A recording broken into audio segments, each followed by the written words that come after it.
Hi friends, welcome to Somo competitive guidance. Telangana రాష్ట్రంలో 191 బ్యాంకులకు సంబంధించినటువంటి నోటిఫికేషన్ అనేటువంటిది రిలీజ్ అవడం జరిగిందనమాట అండి. అసిస్టెంట్ నోటిఫికేషన్ అనమాట అండి. సో మొత్తం మనం చూసుకున్నట్లయితే కనుక మనకి bank of Baroda, bank of India, bank of Maharashtra, Canara bank, central bank of India, Indian bank, Indian overseas bank, Punjab national bank, Punjab and Sindh bank, UCO bank, union bank అనేటువంటి ఈ బ్యాంకుల నుంచి మనకి టోటల్గా 191 నోటిఫికేషన్స్ అనేటువంటిది రిలీజ్ అవడం జరిగింది అనమాట అండి.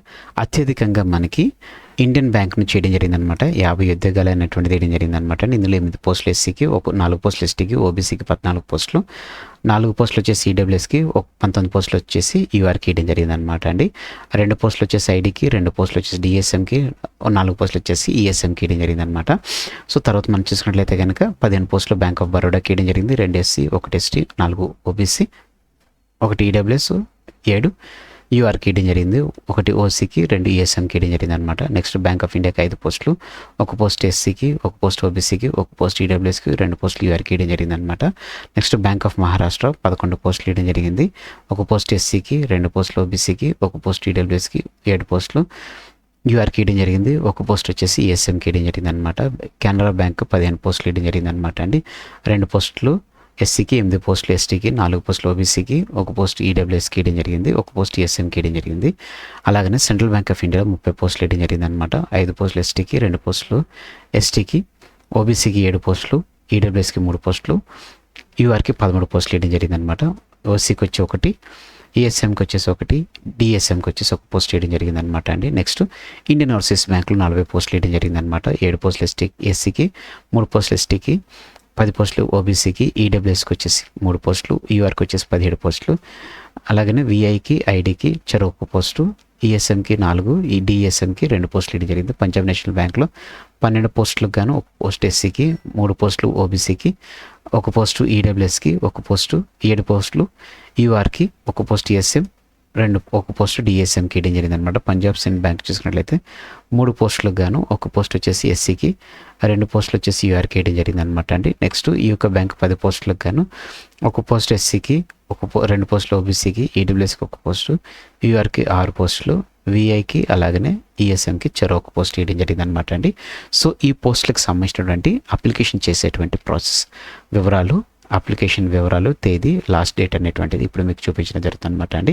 సో ఎవరైతే ఈ పోస్టులకు అప్లై చేసుకోవాలనుకుంటున్నారో వారు చూసుకున్నట్లయితే కనుక వీరి యొక్క పే స్కేల్ అనేటువంటిది 24,050 రూపాయల నుంచి 64,480 రూపాయలు అనేటువంటిది వీరి యొక్క పే స్కేల్ ఉండడం జరుగుతుంది అనమాట అండి. CSA will be eligible for allowances pre request as per rules of the participating bank in force from time to time అనేటువంటిది ఇక్కడ మనకి ఇవ్వడం జరిగింది అనమాట. మెయిన్ పే స్కేల్ వచ్చేసి 64,480 రూపాయలు అనేటువంటి పే స్కేల్ ఇవ్వడం జరిగింది. ఈ పోస్ట్కి ఎవరైతే అప్లై చేసుకోవాలనుకుంటున్నారో వారి ఎలిజిబిలిటీ వచ్చేసి 20 ఇయర్స్ అనేటువంటి తక్కువ కాదు, అలాగనే 28 ఇయర్స్ కంటే ఎక్కువ ఉన్నటువంటి వారి పోస్ట్కి ఎలిజిబిలిటీ కాదు. Upper age relaxation as per the central government norms మనం చూసుకున్నట్లయితే కనుక ఎస్సీ ఎస్టీ వారికి 33 సంవత్సరాలు ఇవ్వడం జరిగింది, ఓబీసీ వారికి చూసుకున్నట్టు 31 సంవత్సరాలు, పర్సనల్ విత్ డిసబిలిటీ చూసుకున్నట్లయితే కనుక 38 సంవత్సరాలు ఇవ్వడం జరిగింది అనమాట అండి.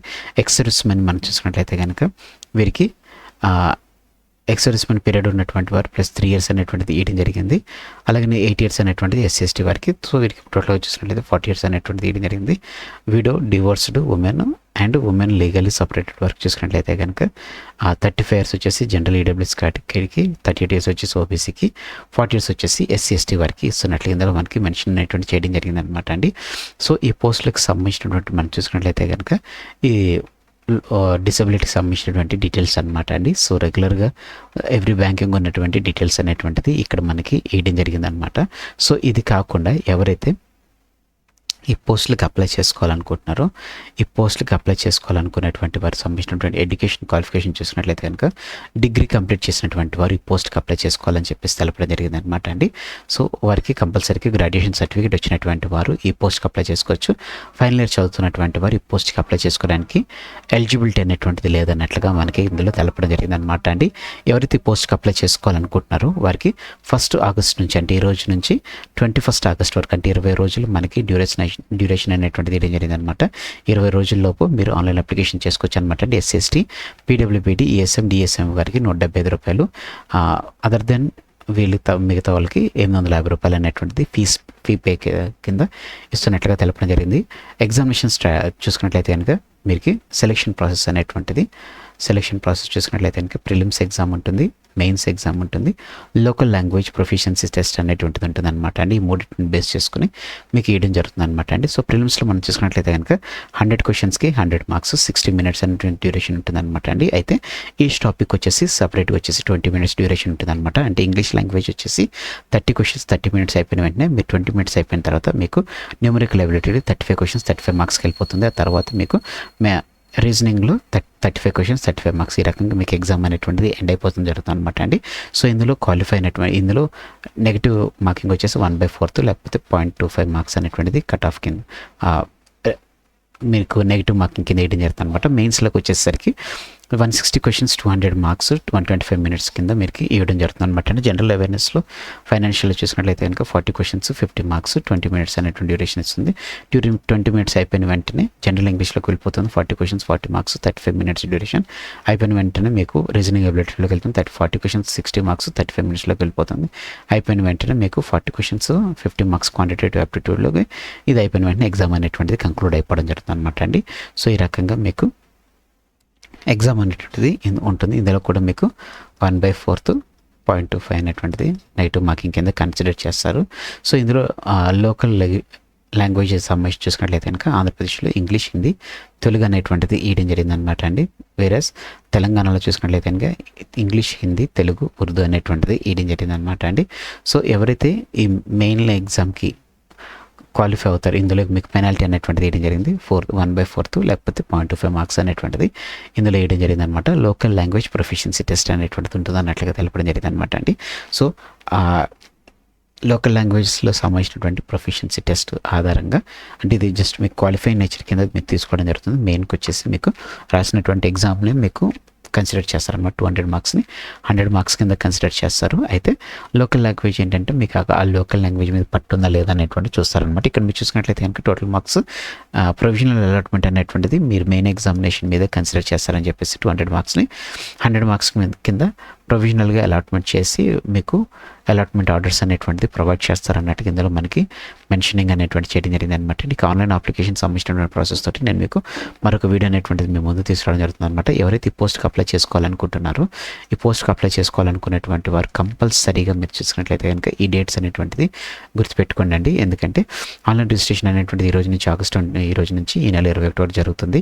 ఫీ పేమెంట్ కూడా అప్పుడే జరుగుతుంది. ఎవరైనా ఎడిట్ ఆప్షన్కి ఉన్నట్లయితే కనుక 2 days అనేటువంటి టైం వేయడం జరుగుతుంది అనమాట అండి. ప్రీ ఎగ్జామినేషన్ ట్రైనింగ్ వచ్చేసి మనకి సెప్టెంబర్ 2026న వేయడం జరుగుతుంది అనమాట అండి. డౌన్లోడ్ సెప్టెంబర్లో ఉంటుంది. ఆన్లైన్ ప్రిలిమినరీ వచ్చేసి అక్టోబర్లో ఉంటుంది. రిజల్ట్స్ వచ్చేసి నవంబర్లో ఉంటాయి. మెయిన్ లెటర్ వచ్చేసి నవంబర్లో ఉంటుంది. డిసెంబర్లో మెయిన్ ఎగ్జామ్ ఉంటుంది. మార్చ్లో మీకు అలాట్మెంట్ అనేటువంటిది ఇవ్వడం జరుగుతుంది అనమాట అండి. సో ఈ రకంగా మనకి ఎగ్జామినేషన్ అనేటువంటిది కండక్ట్ చేయడం జరుగుతుంది అనమాట అండి. ఎగ్జామినేషన్ సెంటర్స్ అనేటువంటిది అండి తెలంగాణకు వచ్చి చూసుకున్నట్లయితే కనుక హైదరాబాద్, కరీంనగర్, ఖమ్మం, వరంగల్, హైదరాబాద్, కరీంనగర్, వరంగల్ అనేటువంటిది మెయిన్స్ ఎగ్జామినేషన్ కింద ఉండడం జరుగుతుంది అనమాట అండి. సో ఫ్రెండ్స్ ఇదనమాట అండి మనకి IBPS నుంచి వచ్చినటువంటి తెలంగాణకు సంబంధించినటువంటి అప్డేట్తో కూడినటువంటి video. Thanks for watching the video. మీకు ఎటువంటి డౌట్స్ ఉన్నా కానీ కింద కామెంట్ సెక్షన్లో కమెంట్ చేయండి. అలాగే ఆన్లైన్ అప్లికేషన్ లింక్ అనేటువంటిది నేను మీకు కింద డిస్క్రిప్షన్ బాక్స్లో మీకు ప్రొవైడ్ చేస్తాను. దాని త్రూ మీరు వెళ్ళి అప్లికేషన్ అనేటువంటి చేసుకోవచ్చు అనమాట అండి. Thanks for watching the video. Have a nice day. All the best for exams. Bye.